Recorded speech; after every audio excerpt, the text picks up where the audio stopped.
Nilesh Shah of Kotak Mahindra AMC is also with me. Let me toss to him. Nilesh, thanks for joining in.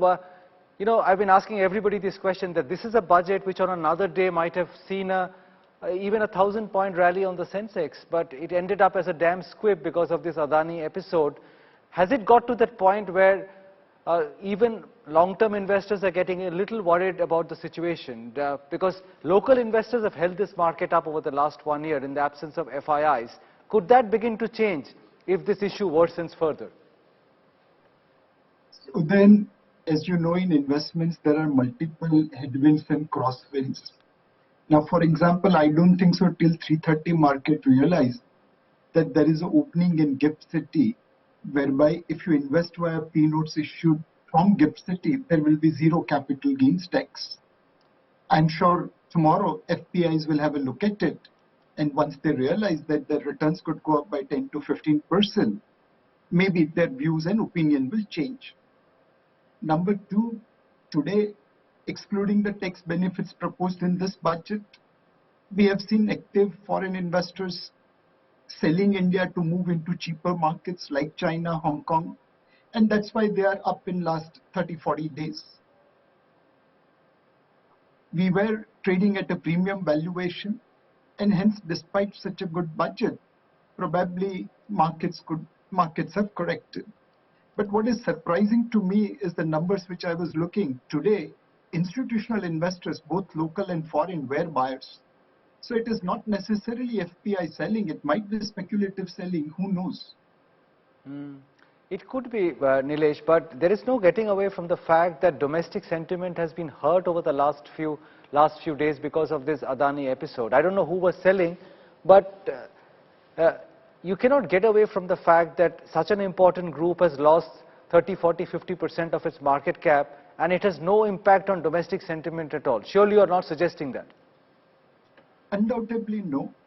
The sentiment is fickle. It changes with events. What is important is fundamental. And this budget has ensured that Indian fundamentals are put in right place. It has laid foundation in terms of increasing infrastructure allocation. It has tried to provide some support to the bottom end consumption. And it has also given a path of fiscal prudence. So within the limitation, within the constraints, this budget has continued to do the good work. And hopefully it will help in improving fundamentals and eventually sentiment.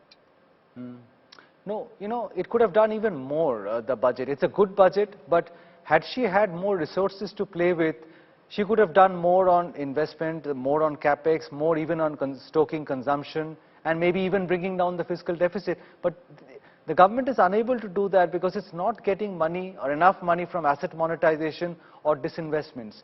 Where has that story got derailed, Nilesh, in your eyes? Because we are setting up these very tepid kind of targets, not even able to meet that in reasonably good market conditions. What has gone wrong?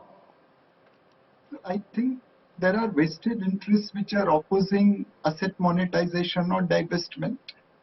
For example, I have been saying for so long that there is more than 9,000 properties in custodian of enemy property. Both India and Pakistan implemented this in the late 60s. Pakistan liquidated all enemy properties by 1971. We are 50 years behind Pakistan in liquidating 9,000 properties of India. I don't know why it can't be liquidated. These are real estates. Over a period of time, they will be encroached upon. We must use the law of the land to clear the encroachments and monetize those properties. We have seen how public-private partnership turns around the fortune of a company. Air India was loss-making entity when it was run by government. I believe, based on today's newspaper, it may report operating profit this year. Within 1 year, there is a dramatic turnaround. Hindustan Zinc was a loss-making PSU producing 100,000 tons of zinc in 2003. Today, it produces 1.8 million tons of zinc, giving 10,000 crore by way of contribution to government kitty. So, economic rationale for divestment is there, but I don't know why it doesn't get operational on ground. I know we are all very mystified about it. Somebody suggested it's a bureaucracy which is opposed to it and doesn't want to let go of state assets, and therefore these vested interests are coming in the way. Whatever it is, it's not happening. But ladies and gentlemen, thank you very much for your time on a busy day.